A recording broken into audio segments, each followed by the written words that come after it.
The invasion of the Armenoids, the brown Eurafricans versus the Armenoids. But before we get too deep into the video, first I want to tell you guys about my social media platforms. So I have a Clubhouse account and we can actually talk to one another on it.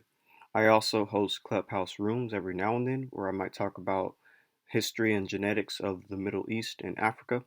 I have a Twitter page, a Facebook account, and a Facebook page, as well as a Instagram, all titled The Hebrew of Israel. And what I typically do on these platforms is post upcoming videos as well as slides for my presentations. And so just be on the lookout for all of that on my social media platforms.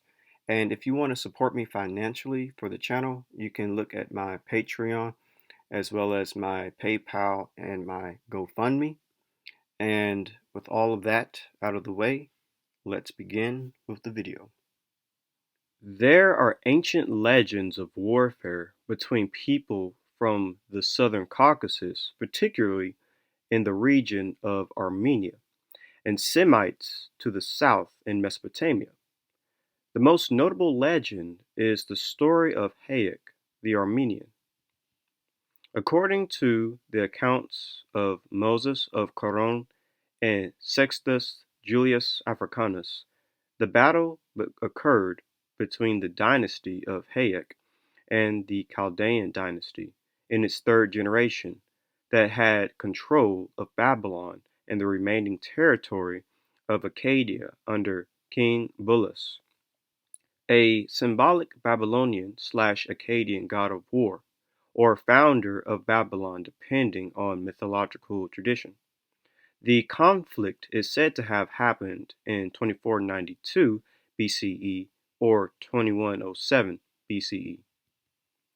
In Moses of Coron's account, Hayek, son of Torgom, had a child named Amrenek while he was living in Babylon, after the arrogant titan Bel made himself king over all. Hayek immigrated to the region near Mount Ararat. Hayek relocated near Mount Ararat with his extended household of at least 300 and settled there, founding a village he named Hayastan. Bel decided to march against him with a massive force, but Hayek was warned ahead of time by Kedemos of his pending approach. He assembled his own army along the shore of Lake Van and told them that they must defeat and kill Bel or die trying to do so, rather than become his slaves. Hayek and his people, from the time of their forefathers Noah and Japheth, had migrated south towards the warmer lands near Babylon. But proud Hayek refused to submit to Bel. As soon as his son Amranek was born, Hayek rose up and led his people northward into the land of Ararat. And just by judging the migration of this story, it would seem like Hayek, his ancestor being Japheth and Noah, so Japhites, were in the area around the Caucasus, around places like Mount Ararat, and they migrated south to warmer lands. And it seems like this migration is to look for more rich, fertile territory. And then a tyrant rose, and this caused the people to leave from the Fertile Crescent, going back to the Caucasus, in which a war ensued. So that's very interesting from what we covered in the past about such migrations of these Caucasian populations going into the Fertile Crescent and going back to the Caucasus, back and forth migrations. So it's interesting seeing this in this legend. But anyways, continuing with this understanding of warfare between peoples of the North and peoples of the South. This is from Ancient History Encyclopedia, Armenian Mythology, and it reads, "This is the story of Hayek and Bel, and places the origins of the Armenian people as the descendants of the biblical Noah via his son Japheth. Hayek, a descendant of Japheth and noted archer, hence his later association with Orion, rebelled one day against Bel, the evil and repressive Babylonian tyrant, and returned back to his homeland around Mount Ararat in ancient Armenia. Bel followed Hayek and his relations so that a mighty battle followed in which Bel was killed. Hayek then gave his name to his descendants, the Hay people, and the name of the region of Armenia in the Armenian language, Hayeste. This is from the Heritage of Armenian Literature, Volume 1, and it reads, Hayek, the legendary archer, has been part of Armenian culture and history since time immemorial. Hayek is considered the patriarch of the Armenians, and it is indeed for this reason the Armenians call themselves Hay. The well-known epic of Hayek's fight against Bel provides substantial proof that Hayek and his people stood up against Bel and halted the unrestrained influx of Semitic peoples from the south. And so we do see that these people, these Armenian people or Armenian tribes of various people, descending from Hayek, who descend from Japheth, were basically fighting populations of people to the south who were Semites. So you do see sort of like a warfare in a sense between the descendants of Japheth and the descendants of Shem, peoples from the northern part of the Near East fighting peoples from the southern part of the Near East, which is kind of interesting.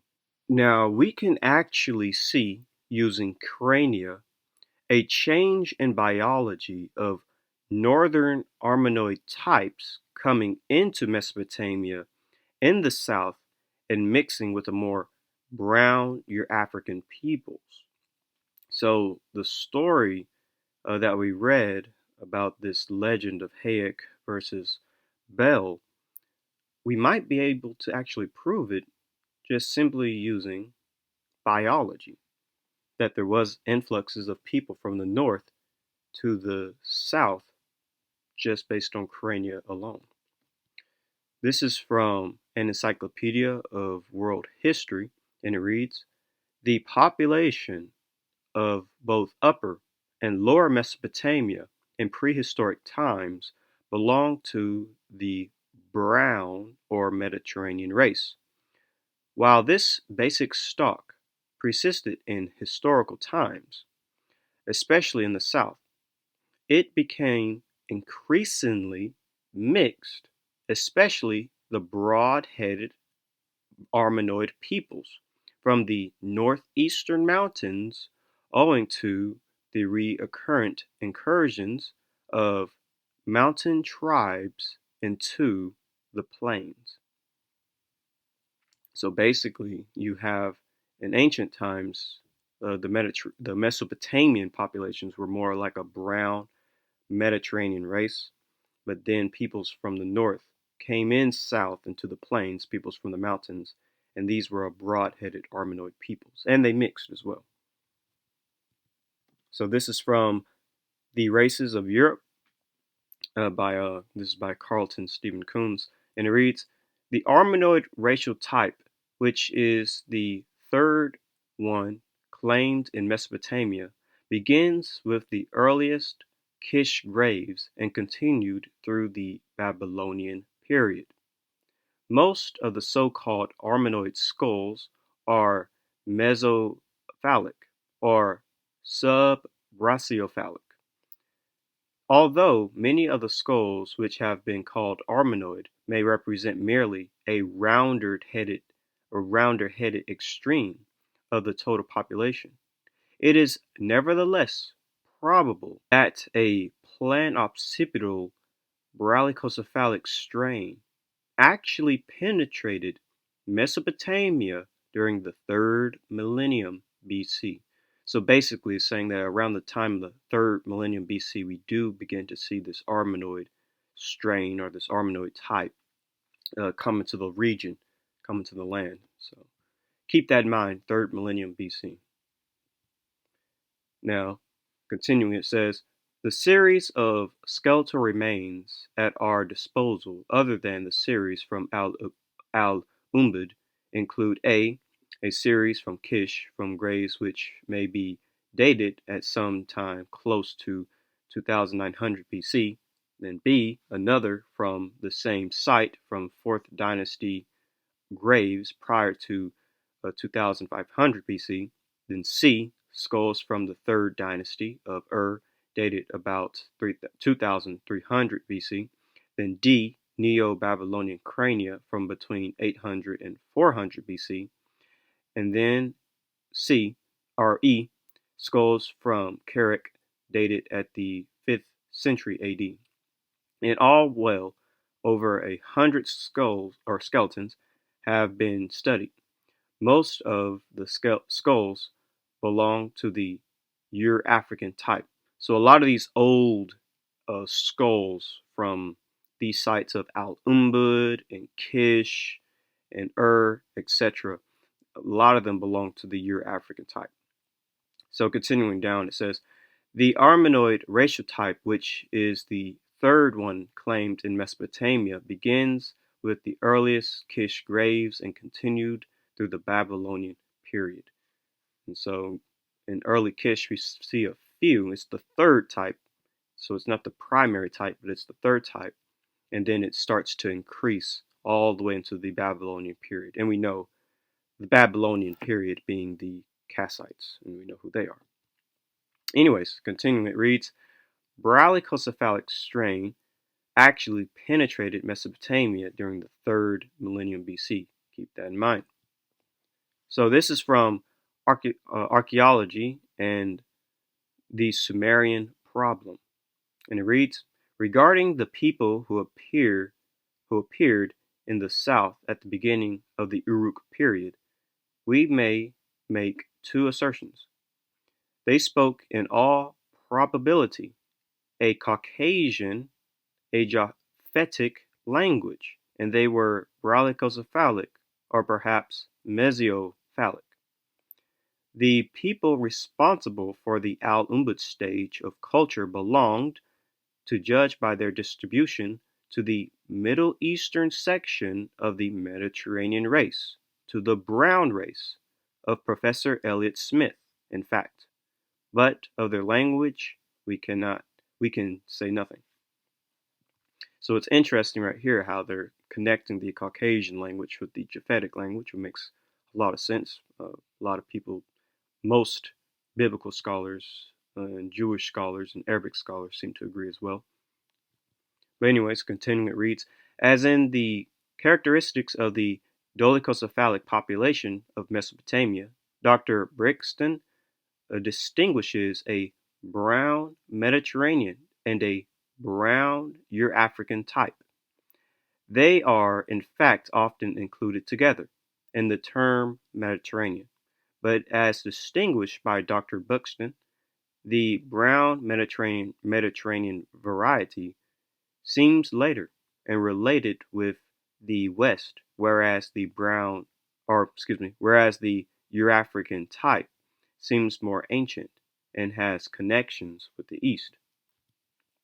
Brown Ur-African variety of the dolichocephalic population at Kish and other variety, the brown Mediterranean type, which is related with the West, can hardly have been anything but Semitic, for it is certain that we have to account for Mediterranean Semites from Arabia at an early date in Mesopotamia. For one of the most curious features of Sumerian is its isolation among languages, an isolation which only a few scholars care to deny, by asserting that it belongs to the Caucasian Japhetic languages. Now I just want to go back and make a quick note of this, that they are connecting the brown Mediterranean or the brown Ur-African with the Semitic type. And I think that's important to keep in mind. And also, they're connecting Caucasian with Japhetic languages. So keep those two things in mind. Now, here's another paper dealing with the infiltration, the influx of various northern peoples into Mesopotamia. This paper is called Report on the Human Remains Found at Kish, and it reads, but it is possible that even in this period, the Armenoids of the north were already beginning to infiltrate into northern Sumer.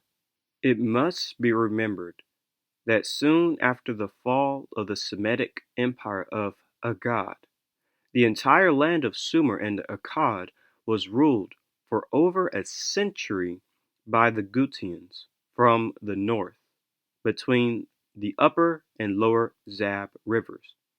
The valuable results obtained by the authors of this paper confirm what the historians had assumed in regard to the early mixture of Sumerian and Semites at Kish, the oldest capital of Sumer and the greatest metropolis of the north, later known as Akkad. Here, Doctor Bringston finds an increasing admixture of the round-headed Armenoid type. This must be explained as an inflection from Syria and the Hittite region if they are not normal variants. So basically what we see is that you do have Armenoid peoples from the north coming into Mesopotamia, and it also kind of fits with the fall of the Akkadian Empire, which was Semitic. And we do see a mixing of this type as well. So, continuing, it reads, definite examples of the people whom Hayden describes as Semites, whereas there are certainly examples of the brown and the Eurafrican races on a morphological explanation. It would appear that two branches of one stalk are to be found among the types represented by the skulls at the skulls from Kish. The third type, which is represented but sparingly, is extremely different. The head form is brachiocephalic, in some cases extremely so. There seems, however, to be little doubt that they belong to the Armenoid race. This brachiocephalic element, which forms such an important element in the population of the eastern lateral of the Mediterranean and also of the Great Bridge land stretching from India westwards. This round-headed element appears to have been slowly increasing. It is on the whole commoner in Neo-Babylonian graves and in the modern populations than in the early graves. And that part is extremely interesting. So we see that uh, this Armenoid type is basically common in the Neo-Babylon being Kassite Babylon, and we know who the Kassites are from previous videos. But we also see this Armenoid type in modern populations as well, as it reads. And we know genetically as to why that can be the case. But what I find extremely interesting as well is that it is not seen in the earlier graves of Babylon, which would have been Kish. So that is also important to note. And continuing, it reads, as to the presence of Armenoid blood in modern times, there can be no reasonable doubt. In any case, they did not in early times form more than a very small part of the population, possibly ruling families, possibly mere stragglers, from the great migrations of round-headed peoples who were moving westward in Neolithic and Bronze Age times. Keep all of that in mind. It would appear then that we have at least two groups in the Near East, one dolichocephalic with round-headed and one dolichocephalic, the other round-headed, and that although Some members of both groups have remained unmixed. Others have mingled considerably so that so as to form some of the most mixed races in the world. The basal types are the brown Eurafrican brown Eurafrican group and the Armenoid group. There are, however, striking differences from the types as found at Kish. There, the dolichocephalus are chiefly represented by the Eurafrican variety. In the Near East, this type, although it occurs, is comparatively rare, the more common type being the brown Mediterranean variety, closely akin to Elliott Smith's Proto-Egyptians. As far west as Crete, they form in early times the majority of the population, but to the eastward they are on the whole dominated by the round ear-headed Armenoids. The history of the Near East seems to suggest that there was a gradual inflection of the latter type, probably a, probably a tier to the Copper or Bronze Age. So we do see that in the Middle East, basically, you do have two types of people. You have simply the brown, your African, and the Armenoid.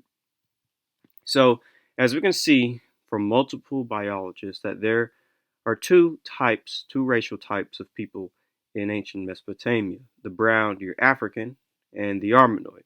The Armenoids were in the north and they came south into Mesopotamia, and the Eurafricans are Semitic populations already in Mesopotamia. Now, what I find interesting about those studies are two things. One, the Armenoid invasion occurred in the 3rd millennium BC, which is the early Bronze Age. And two, uh, only by using skulls, we were able to find a shift and change in the population. Now, let's do a quick recap of the brown Eurafrican and the Armenoid. What are these types? What does this mean, basically? So, the Armenoid, short-headed and high-skulled type with fleshy features, a flat occiput and hooked nose, often black-haired with light brown skin, common in mountain regions of Asia Minor, especially Armenia and Anatolia. Was found in ancient Sumerians, Babylonians, Hittites, and Cretans around 4000 BCE. And this is from Anthropology. Armenoid. Other characteristics are hair color dark brown to black, usually wavy to curly in form, roughly straight. Their head is broad, brachiocephalic. They are concentrated in Turkey, Syria, and Palestine, Iraq, Iran, and Balkan countries. Their typical representatives are ancient Hittites. This is from Contributions to the Anthropology of Iran, and it reads, uh, Houghton, Houghton, defines the Armenoid type as follows. I'm just going to read, it's not highlighted, but read right here the nose form. Nose form is convex, high-bridged, long, and often rather wide.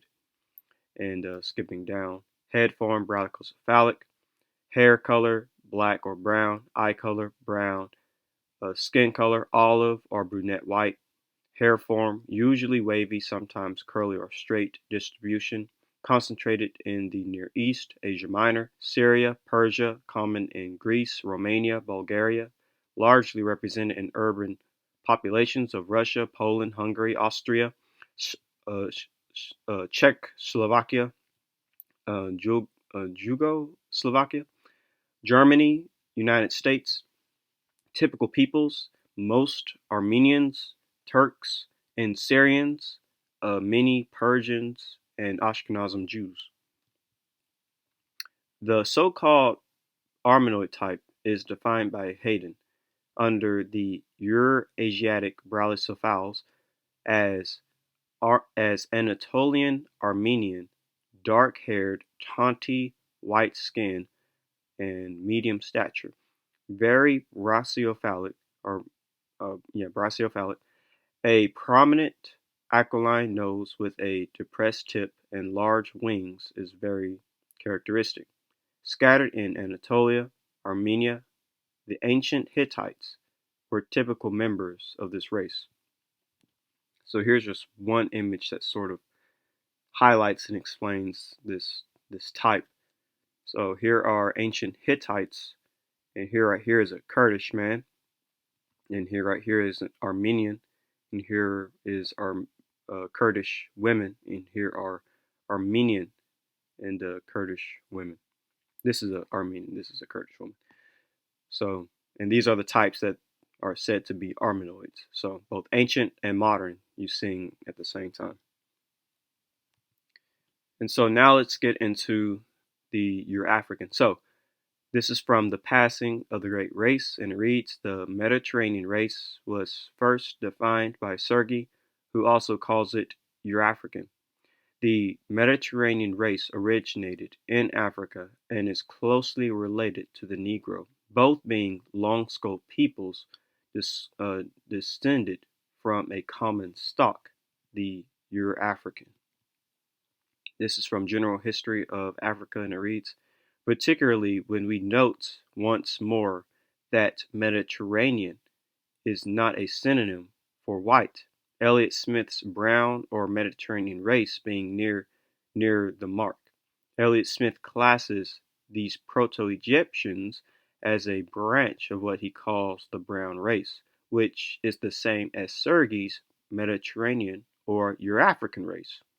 The term brown in this context refers to skin color and is simply a euphemism for Negro. This is from the contributions to the Anthropology of Iran, and it reads, the Euro-African, this is by Hayden, and it reads, skin, dark complexion, florid, hair dark, eyes dark, head very long, that's basically dolichocephalic, nose often broad, and prognathism often slight. And prognathism means protruding of the jaw. It extends outward slightly. So that's a Euro-African. So here is, just various images of Middle Eastern peoples, Bedouins and Arabians specifically. And here is, an ancient fresco or mural of a Akkadian palace in Mari, Syria. And you can see that kind of matches no different with these peoples from Arabia, Bedouins, these what they tend to say more older Semitic types. So we looked at ancient artwork to tell what the phenotype was when it comes to both ancient and modern peoples, and we do see basically that there are two ethnic types in the Middle East. So here, let's look at a few. So here are your Akkadians of Mari at the top, and then you have your Sumerians at the bottom. Clearly, you can see a difference. Here's another image, closer image. These are from Mari, Syria, a known ancient Semitic city in Mesopotamia. And here are Sumerians. You can see there's a clear difference. See, clearly they depicted themselves differently. Here are Elamites, or some people might call Elamites, but here are Elamites, another ancient Semitic people according to the scriptures. Elam was actually the firstborn son of Shem, and this is how the Elamites depicted themselves. Now compare this to the way other groups in the Middle East depict themselves. These groups who came from either the north and spoke non-Semitic languages. And here's images of this right here. Actually, I've showed this before in the past. These are Bedouins from Syria, and these are Arameans, and they're being conquered. But Also, you can tell you can look at their conquerors and how they depicted themselves. But what I find interesting about this is that, for one, the skin color, as well as the hair color, and also the features of the face. Now, one thing I want to point out is these headbands, which is seen both in the Egyptian depiction of these Bedouin Syrians and in this depiction of the Arameans. So it's likely that I would say these two peoples are the same, because look at the headbands, look at the way they did their hair in braid like or in locked like fashion. But also, what you can see is the depiction of the same people by two different ethnic groups. This was found in Syria, or this was found in Assyria, and this is found in Egypt. So it's interesting how they sort of depicted these two people, this one people from two different regions. Anyways, and then here is an Armenoid, as they say at the bottom. Armenoid, and these are Sumerians. You can see the way that they are depicted as compared to the way these men are depicted in the Middle East. Again, just illustrating in ancient times, there are clearly two different types of people in the Middle East. So from the artwork, we can clearly see that there are two people that resided in the Middle East. Those who are the brown Eurafrican phenotype and those with the Armenoid phenotype. Also, to a certain extent, you can even extend this to modern populations.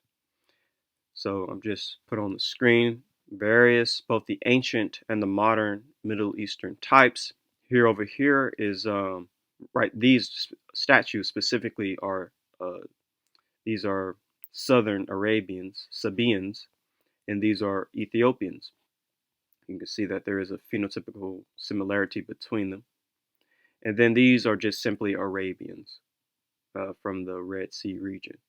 And so basically, all these people will sort of be classified as the brown Eurafrican or the brown Mediterranean types.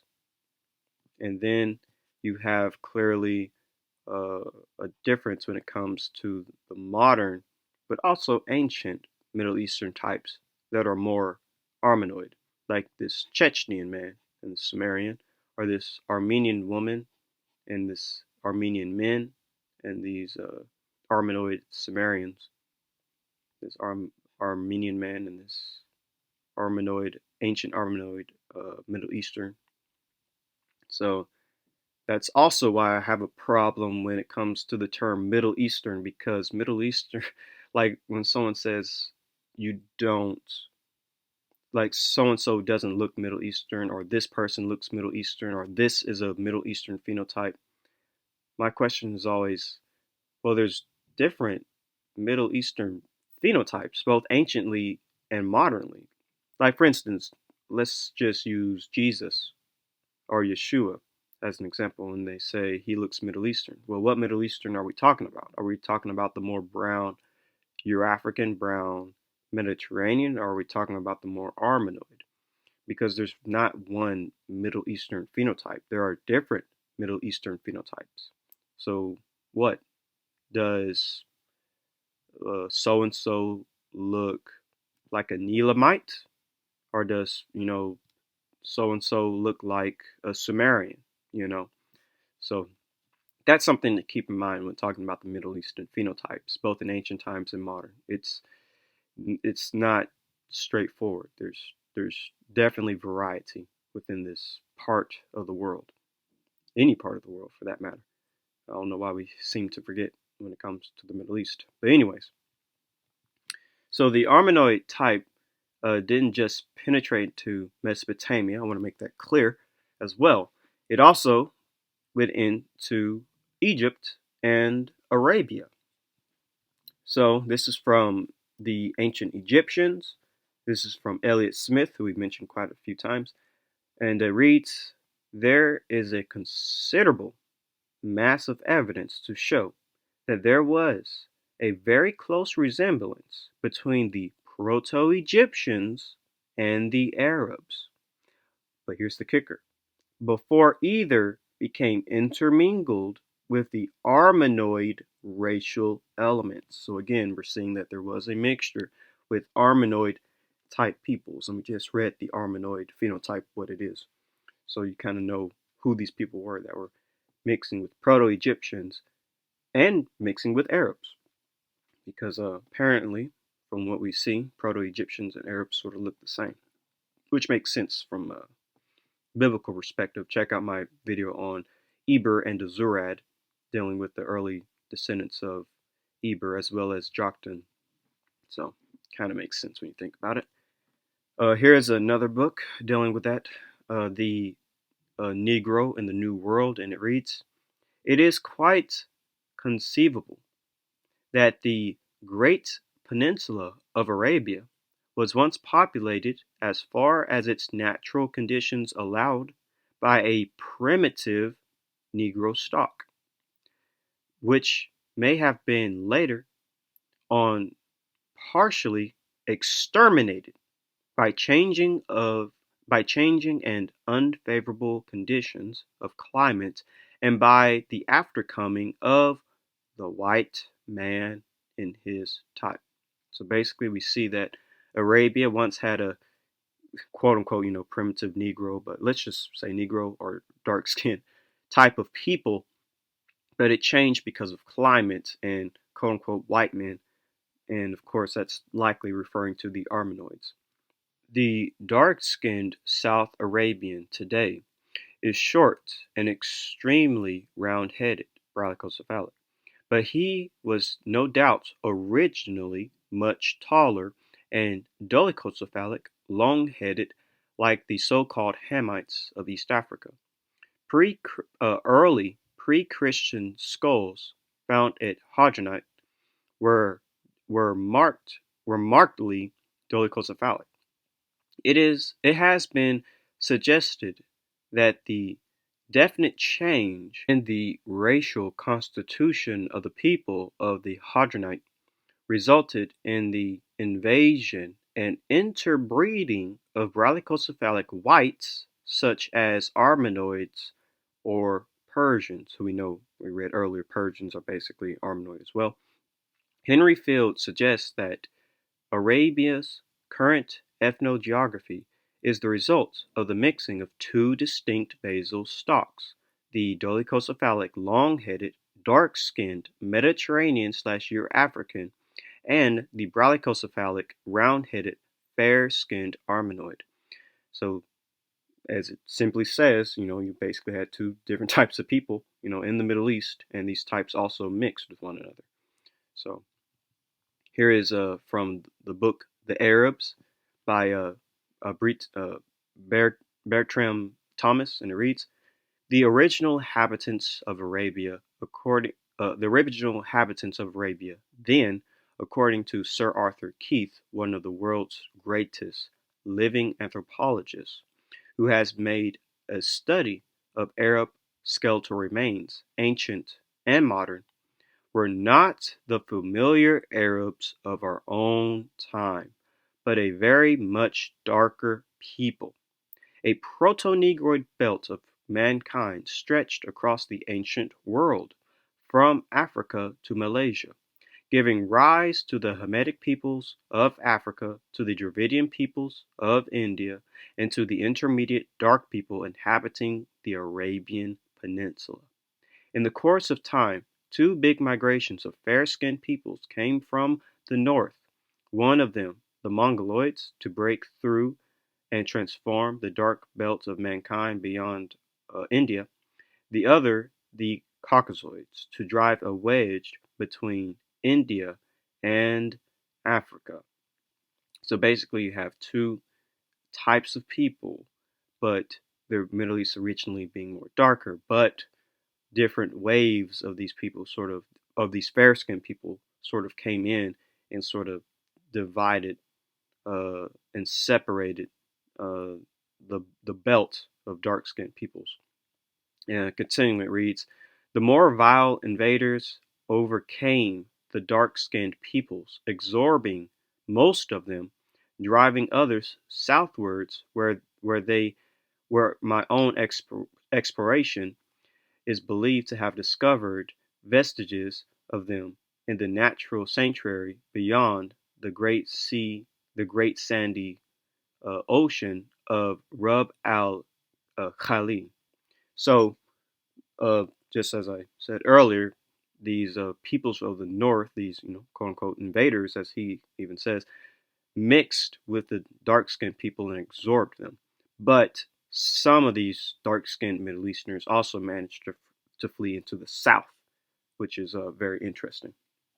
So, Armenoid peoples didn't just stop in Mesopotamia, they also went from the north to Mesopotamia all the way into North Africa and Arabia. And I think the Armenoids coming into the Middle East is very, very similar to what happened with the Aryan invasion of India. And I think that's what that author was referring to as well when he talks about that bridge being sort of broken.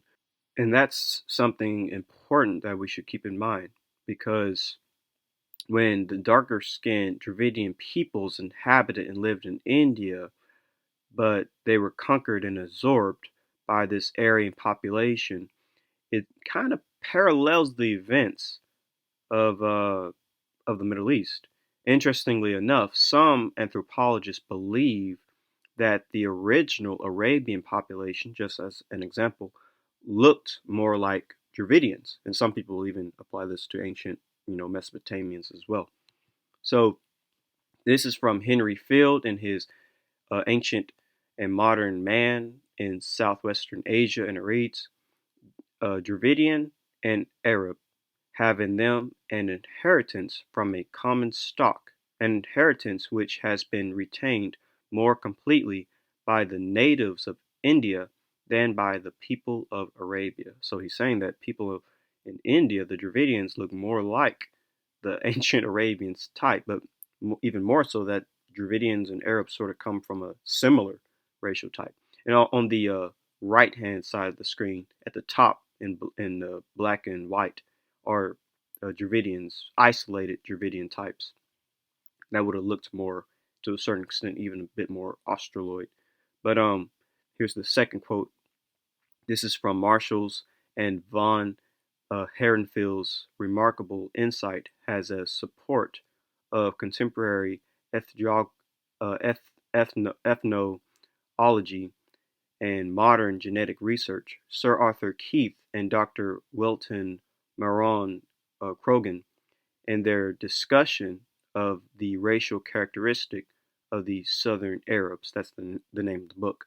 And here's a section of it, and it reads, the Arabian Peninsula was at one time occupied by a people intermediate to the Somalis on the one hand and to the Dravidian peoples of India on the other. So, just to simply put it, they're saying that at one point there was a population that looked in between like a Somali and a Dravidian in Arabia. And on the bottom of your screen in color is a Somali. And so you kind of can see a resemblance between I guess you can say a pure Dravidian type and a Somali.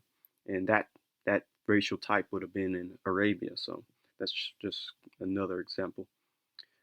And here are uh, old pictures, I believe from the 20s or from the 30s, 1920s, 1930s, of Arabians and of Bedouins.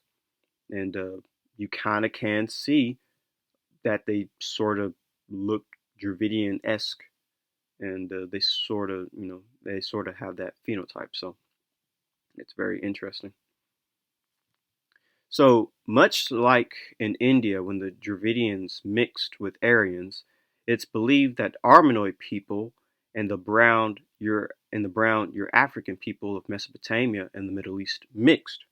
This mixture between the white and the black, so-called, created the intermediate modern Middle Easterners. Now, I'm not saying that I agree with this notion, but it is an interesting one. Basically, Semites are a mixture between lighter skinned and darker skinned populations. This is from Civilization or Barbarianism, and it reads, There is no better way to delimit the conditions of crossbreeding. In a defined paleo environment, a crossbreeding which ultimately may have led to the formation of the recent branches of humanity. Semites, Arabs, and Jews in a different geographical context. The formation of the Semitic branch occurred between the 5th and 4th millennia.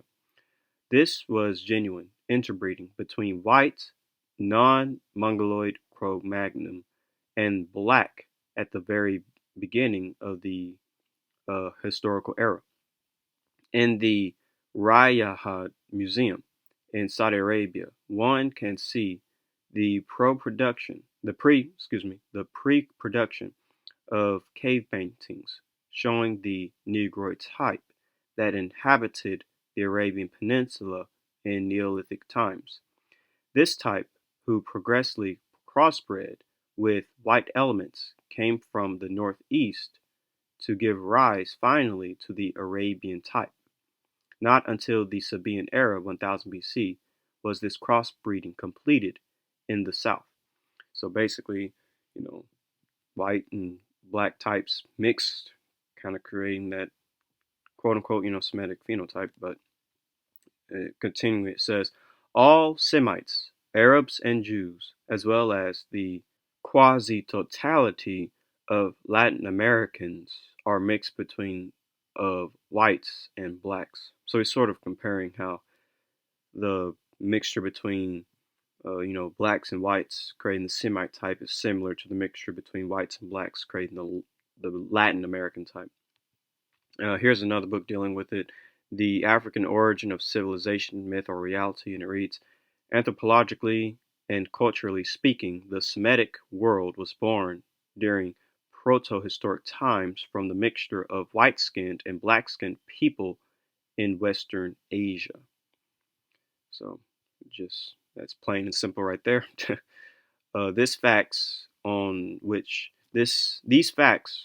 even Arab authors agree prove, as with shortly become evident, that the Arab race be could not be conceived as anything but a mixture of blacks and whites, a process continuing even today.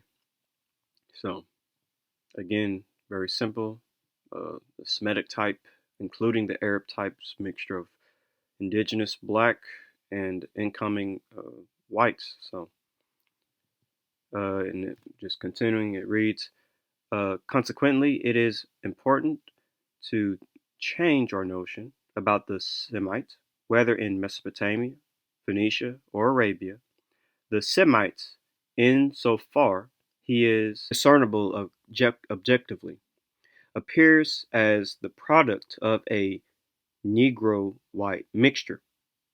It is possible that the whites who came to crossbreed with the Negroes in that area of Western Asia were distinguished by certain ethnic features such as the Hittite nose. Now that's very, very fascinating.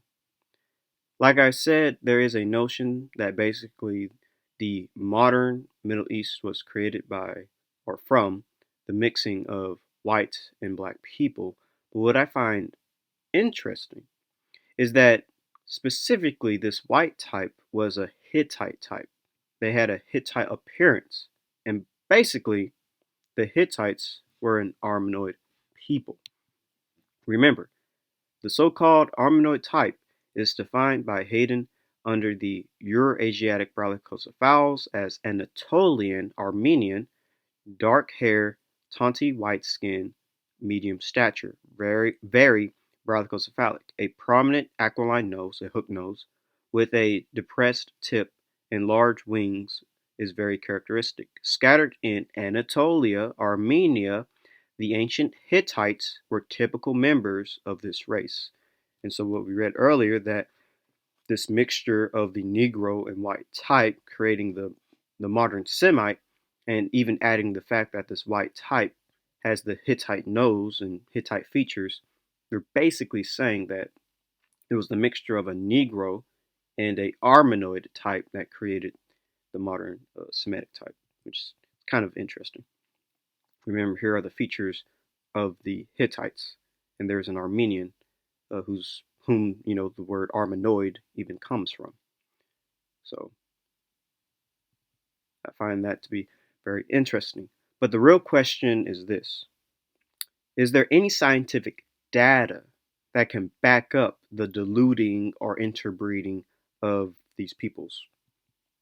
So this is from the questionable contribution of the Neolithic and the Bronze Age to European craniofacial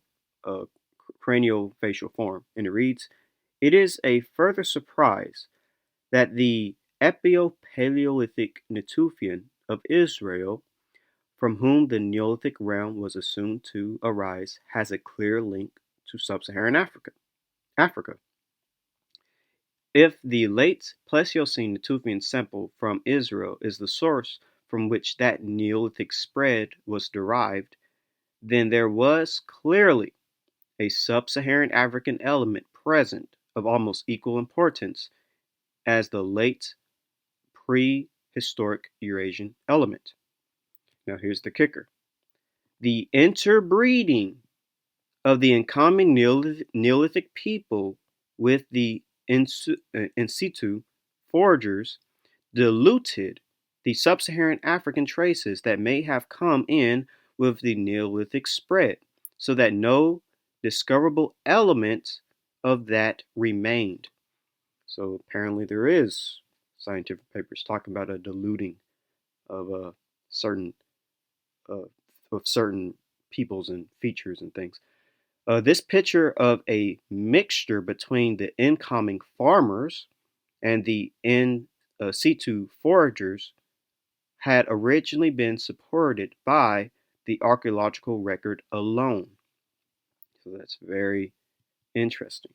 So we do even have modern scientific papers that speak about diluting and interbreeding of populations in the Middle East. But now let's ask a biblical question really quick. Who would have these dark skinned peoples have been in the ancient Middle East, and who would the lighter skinned peoples have been? Let's just go a bit biblical for a second here. So this is from Perkei de Eleazar, Rabbi Eleazar, and it reads, "He especially blessed Shem and his sons black, but calmly, and gave them the inhabitable earth. He blessed Shem and his sons, they are entirely white, and gave them for an inheritance the deserts and its fields. These are the inheritance with which he endowed them." Excuse me. And this is from the history of the messengers and the kings, and reads, "The children of Sam, Shem, settled in the center of the earth, which is between Sat Durma and the sea, and between Yemen and Syria. Allah made the prophets from them, revealed the books to them, made them beautiful, gave them a black complexion, luminous and free of blemish. The children of Japheth settled in Safwan toward the north. They are light-skinned and very fair-skinned." This is from Persian historian Tabari, and it reads, "Born to Noah were Shem, whose descendants' colors are a black complexion with a light brownish undertone and a dark blackish brown. Japheth, whose descendants are very fair-skinned and olive-skinned." This is from Ibn Abbas, and it reads, "Allah made the descendants of Sam, Shem, and the descendants of Ham black-skinned, and he made the descendants of Japheth white-skinned." This is from the 13th century Bar Habricus, and it reads, "Shem, the land of the browns, and Japheth, the land of the reds." So, very simple. Shem's descendants are basically described as being brown, dark brown and black. Japheth descendants are basically described as being white, olive, um, olive, white, and tawny. So Shem's descendants would have been darker, and Japheth's descendants would have been lighter. So this is kind of what I think of when it comes to Shem's descendants in ancient times, and even today. Um, and then this is what Japheth's descendants would be, both in ancient times and today. So it would seem that Japheth could have been those northern invaders that came into the Middle East.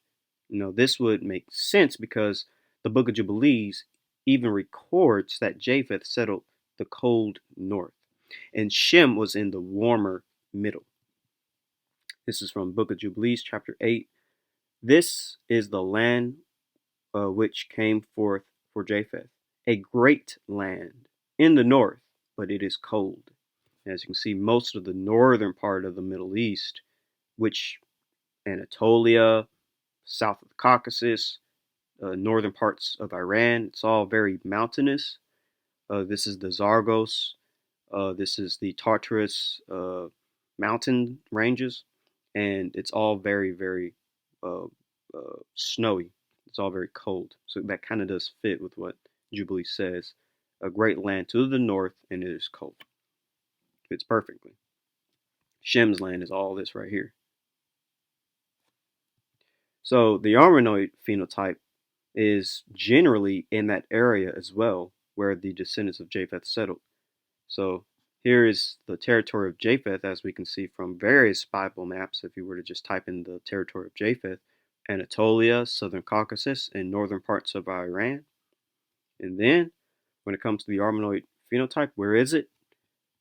Common in mountain regions of Asia Minor, which is Anatolia, especially Armenia and Anatolia. Well, there you go.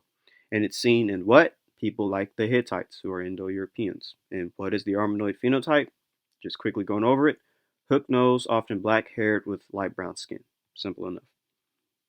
You can see right here in the map where the Armenoid type is Anatolia, South Caucasus, northern parts of Iran. So, and just dealing with Japheth and his territory. Japheth, may God enlargeth, was one of the sons of Noah. Apparently, Japheth was fruitful, for he had at least 7 children who became the ancestors of the people who lived to the north and west of Palestine in the modern territory of the Anatolia and the Aegean. Skipping down to yellow, it reads, thus Japheth primarily became the ancestor of the modern-day Indo-European family of nations. So also, the territory of Japheth fits the origins of light skin, as well as the ethnic group which would have become Proto-Indo-Europeans, which was a mixture of Caucasus hunter-gatherers and the Yamnaya to create, the Proto-Indo-Europeans, or should I say Caucasus hunter-gatherers with Eastern European hunter-gatherers to create the Yamnaya, who are Proto-Indo-Europeans. So this is from Upper Paleolithic Genomes Reveal Deep Roots of Modern Eurasians, and it reads, to explore further, we looked at genotypes and 2 pigmentation genes proposed to have been strongly selected in the ancestors of modern Europeans, namely SLC45A2 and SLC24A5. Select SNPs in the SLC45A2 and SLC24A5 genes contributed to lightening of skin and are almost fixed in modern Europeans. We found that Katos and Saserbia have the ancestral version of the SLC45A2 variant, but both Caucasus hunter-gatherers have the select version of the SLC24A5 gene, encompassed by the most commonly associated haplotype C11, found in modern populations. So there you go. This is the Caucasus hunter-gatherers, light/intermediate skin. This is the SLC24A5 gene, and then it passes over here. Then you have the Eastern hunter-gatherers. This mixture creates the Yamnaya people. The Yamnaya are Proto-Indo-Europeans, and then they will spread it out across all of Eurasia. So here it is showing you genetically. Genetically, Proto-Indo-Europeans are half Caucasus hunter-gatherer, and they're half Eastern hunter-gatherer. That created Proto-Indo-Europeans. And then they will go into Europe and mix with populations there as well. And here are the features of the Kurgan caves. Kurgans would be Proto-Indo-Europeans, Maya people, so that's what they looked like. Good depiction of early Japhetic people, actually. So, also the territory of Shem fits the populations of darker skinned peoples, depending on the way you view the age of the earth. Natufians are the best fit for the ancestors of Semites for both a young earth and even an old earth perspective. This is from In the Hot Pursuit of Language and Pure History, and it reads, this paper makes an additional inference, since there is archaeological and physical anthropological reason to believe that the Natufians were related to modern Semitic-speaking peoples of the Levant. This is from the questionable contribution of the Neolithic and the Bronze Age to European craniofacial form, and it reads, it is a further surprise that the Epio-Paleolithic Natufian of Israel, from whom the Neolithic realm was assumed to arise, has a clear link to sub-Saharan Africa. Interestingly enough, however, the small Natufian sample falls between the Niger-Congo group and the other samples used. This placement suggests that there may have been a sub-Saharan African element in the makeup of the Natufians, as shown in Figure 1. The Somalis and the Egyptian Bronze Age sample from Naqada may have given a hint of a sub-Saharan African component. So here Natufian falls sort of in between Niger-Congo and prehistoric / recent Northeast Africa phenotypically. That's what they kind of fall in between. So here is a reconstruction of a Natufian, and this is sort of how he could look in the flesh. But personally, I would say the hair would be a bit more curly. Most ancient human populations in the Neolithic likely had curly hair, but I would say that the rest of the features is pretty on par. So genetically, we're able to show and prove that it is highly likely that dark-skinned peoples of the Middle East come from Shem, and that light-skinned populations come from Japheth. But some may say, why is Japheth in the Middle East in the first place? Where in Scripture does it say that Japheth would even be in the Middle East? Well, actually, we see it right here in Genesis. It says in Genesis chapter 9, verse 27, and depending on which Bible version you read, it all pretty much says the same thing. May God extend Japheth's territory. I feel like, let me just read actually all of them. May God extend Japheth's territory. May God expand the territory of Japheth. May God enlarge Japheth. And you get the point. I feel like this could be referring to migration, the extension, the expansion of Japheth, of his people, of his descendants. Now, what's the next part? May Japheth live in the tents of Shem. May Japheth share the prosperity of Shem, and let him dwell in the tents of Shem. May he dwell in the tents of Shem. And you get the point. This could refer to Japheth being in the tents of Shem.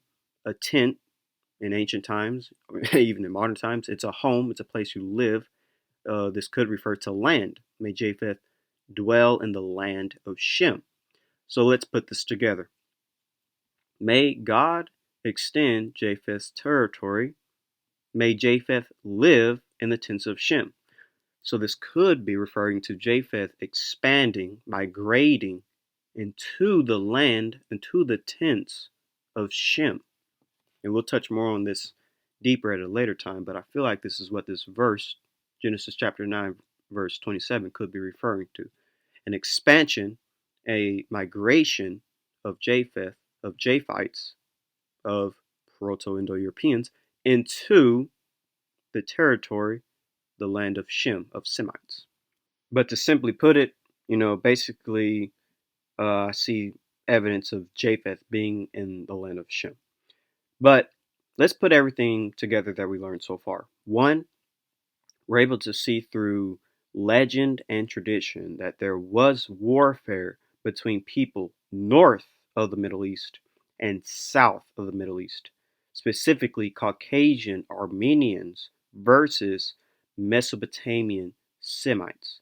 And two, looking at skulls, we're able to see that there was indeed an influx of Armenoid peoples that over time eventually overtook and intermixed with more of the brown, your African peoples, and some of these peoples also fled south. So, and also when it comes to all this, there's a third important fact. We also see that there was interbreeding and mixture of two different types of people in the Middle East, one being darker, the other lighter. We see this in old and modern sources. So, this makes sense on a larger scale when it comes to the mixing thing because we actually do find light-skinned people with haplogroup E in the Middle East. Not everybody with haplogroup E is dark-skinned in the Middle East. I mean, don't get me wrong, there are dark-skinned Middle Easterners with E, but not all of them are. And we can find dark-skinned people with haplogroup J in the Middle East. And the reason why finding people with haplogroup J in the Middle East that are dark-skinned is because this is evidence of mixing, since haplogroup E people in origin would have been darker compared to the lighter skinned people with J way back in ancient times. So now that we see variation of both types, a person with E that's light and a person with J that's dark, that kind of right there shows that, there was definitely mixing between the two. So, and one thing that I should note as well is that lighter skin is associated with Japheth, and light skin originated in the north of the Middle East, in the Caucasus, which is the territory of Japheth. That's interesting. And, when it comes to Shem, he's typically in the warmer parts of the Middle East, which is, south of the north, in places like Mesopotamia and Arabia. And when these Armenoids came into the Middle East, they came, likely as being the descendants of Japheth, especially since this phenotype is associated with people who claim descent from Japheth, like the Armenians. Another Togarma, this one being the son of both Tyrus and Gomer, is mentioned by Armenian Moses of Caron and Georgian Litoni Mevroni, who regarded Togarma as the founder of their nation along with other Caucasian peoples. According to Moses of Caron's History of Armenia and to Letoni Mevroni's medieval Georgian chronicles, Torgomos was thought to have lived in Babylon before he received the land between the two seas and two mountains, i.e., the Caucasus, in his possession. He then settled near Mount Ararat and divided his land among his sons. Hayek, first son of Torgomos, inherited Mount Ararat and founded the Armenian nation. Kartelos settled in northeast from Ararat, founder of Kartil, who united other brothers and founded the Georgian nation. Herlos settled in the eastern parts of Ararat, and Caucasus, or Koloskus, settled beyond the Caucasus Range. And this is only dealing with the sons of Togarma, and most of his descendants are said to have settled in the Caucasus Mountains. So, and we know this is the typical area of the Armenoid type, common in the mountain ranges of Asia Minor, especially Armenia and Anatolia. And we have Kavaskus as the supposed ancestor of Chechenians and Ingush, according to Georgian chronicles. And when it comes to their type, range typical of the Caucasus Mountains, they're called Mitibids, excuse me for my mispronunciation, are typical of the Georgian population and common among Chechenians and Ingush. and they're also brachycephalic as well. And when it comes to Togarma, many commentators connect Togarma with the Armenians.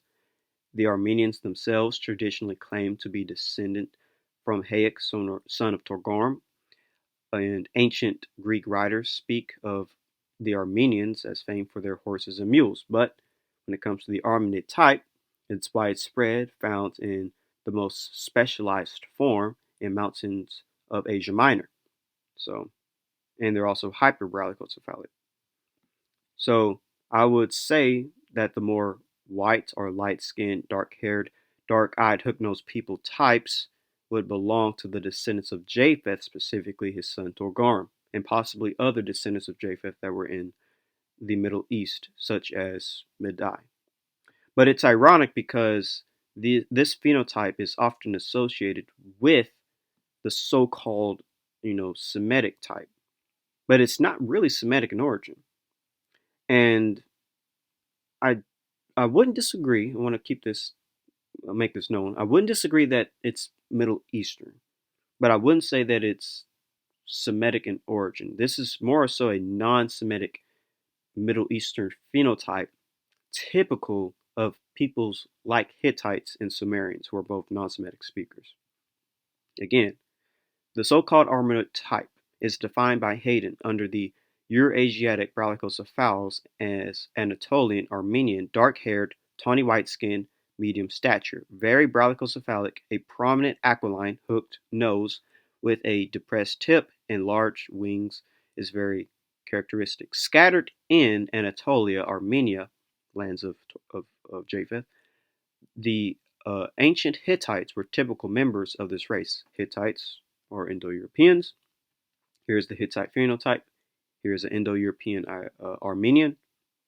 This phenotype, again, I would not really associate with Semitic in origin. It is more so an Indo-European phenotype. Biblically, it's possibly more so a Japhetic phenotype. Remember, the Hittite people, member of an ancient Indo-European people who'd appeared in Anatolia at the beginning of the second millennium BCE. By 1340 BCE, they had become one of the dominant powers of the Middle East, and that's possibly why it's such a widespread phenotype. And here is a Sumerian with this phenotype as well. Another non-Semitic people who I read earlier, Sumerians were speakers of a Caucasian language, likely a Japhetic language. Most historians have suggested that Sumerian was first permanently settled between circa 5500 and 4000 BC by a West Asian people who spoke the Sumerian language, a non-Semitic and non-Indo-European alloglutive language isolate, in contrast to its Semitic neighbors. So it's not a Semitic language. One thing is for certain is that there was an invasion of Armenoid peoples from the north of the Near East into the south of the Middle East. The Armenoids were lighter skinned, descending from Japheth, and the brown ear Africans were darker skinned, likely descendants from Shem. And here's how I would envision things back then. The Mesopotamian Afrosan Semites looking like this with curlier hair, and the Japhetic northern Armenoid peoples looking like this. Sort of how I would see things. But this is where we end the invasion of the Armenoids, the brown Eurafricans versus the Armenoid peoples. If you enjoyed the video, please don't forget to like, subscribe, and share the video. Click the bell and leave a comment for any questions you might have. And follow my social media platforms that I mentioned at the beginning of the video. And with all of that out of the way, have a great day and shalom.